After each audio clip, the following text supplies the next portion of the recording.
भारत में drug regulator board ने देश में आपातकालीन इस्तेमाल के लिए 2 वैक्सीन को मंजूरी दे दी है। अब सरकार पूरे देश में टीकाकरण की अपनी योजनाओं को कामयाब करने में लगी हुई है और इसी के चलते देश के 3 राज्यों और केंद्र शासित प्रदेशों में 737 जिलों में एक बड़ा वैक्सीनेशन ड्राइव आयोजित किया जा रहा है। टेस्ला इंक और स्पेसएक्स के संस्थापक कारोबारी एलन मस्क के लिए नई हुई है। मस्क अब दुनिया के सबसे अमीर आदमी बन गए हैं। आपको बता दें कि इलेक्ट्रिक कार निर्माता के शेयर की कीमत में कल यानी गुरुवार को आई 4.8 की तेजी की वजह से वह Amazon.com इंक के संस्थापक जेफ बेजोस को पछाड़ते हुए ब्लूमबर्ग बिलियनियर इंडेक्स में शीर्ष पर पहुंच गए हैं।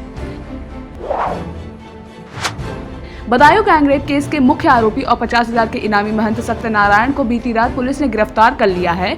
आपको बता दें कि पुलिस कई दिनों से इस महंत की तलाश में जुटी हुई थी। दरअसल ये पहले उसी मंदिर के पास खेत में छुपा हुआ था जहां उसने हैवानियत की थी और फिर बाद में वो पड़ोस के गांव में चला गया था। दिल्ली की सीमाओं पर प्रदर्शन कर रहे किसान कृषि कानूनों को रद्द करने की मांग पर अड़े हुए हैं, पर केंद्र सरकार ने एक बार फिर से साफ कर दिया है कि वह अपने कदम पीछे नहीं खींचेगी।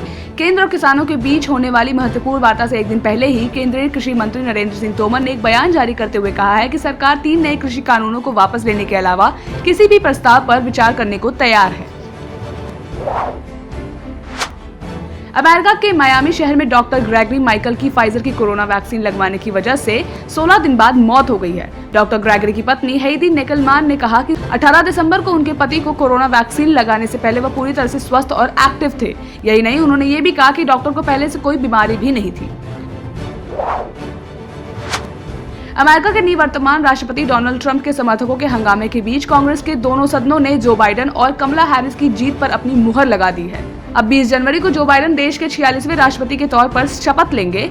वहीं डोनाल्ड ट्रंप ने पहली बार अपनी हार स्वीकार करते हुए सत्ता के व्यवस्थित हस्तांतरण की बात कही है।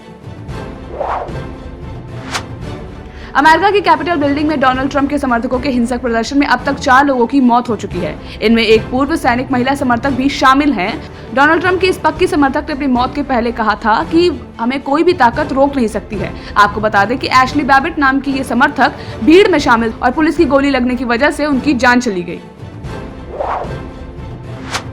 चीन में कोरोना तेजी से फैल रहा है। यहाँ 5 महीनों में सबसे ज्यादा नए मामले मिले हैं और इसी के चलते हेबेई प्रांत में लॉकडाउन की घोषणा कर दी गई है।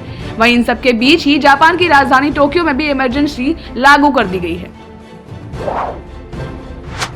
राजाजीपुरम MIS चौराहे पर 15 दिसंबर को हुए गोलीकांड के मामले में पुलिस की पड़ताल में एक नया मोड़ सामने आया है। दरअसल मामले में वादी मुकदमा रंजीत यादव की XUV कार में फर्जी विधानसभा का पास लगा था। ASP बाजार खाला अनूप कुमार सिंह ने बताया कि फर्जी पास लगवाने के मामले में रंजीत को गिरफ्तार करके जेल भेज दिया गया है। सिडनी क्रिकेट ग्राउंड में भारत और ऑस्ट्रेलिया के बीच खेले जा रहे तीसरे टेस्ट के दूसरे दिन कंगारू बल्लेबाजों ने टीम इंडिया पर दबदबा बनाने की कोशिश की और इसी क्रम में मैथ्यू वेड ने जोरदार स्वीप शॉट खेला।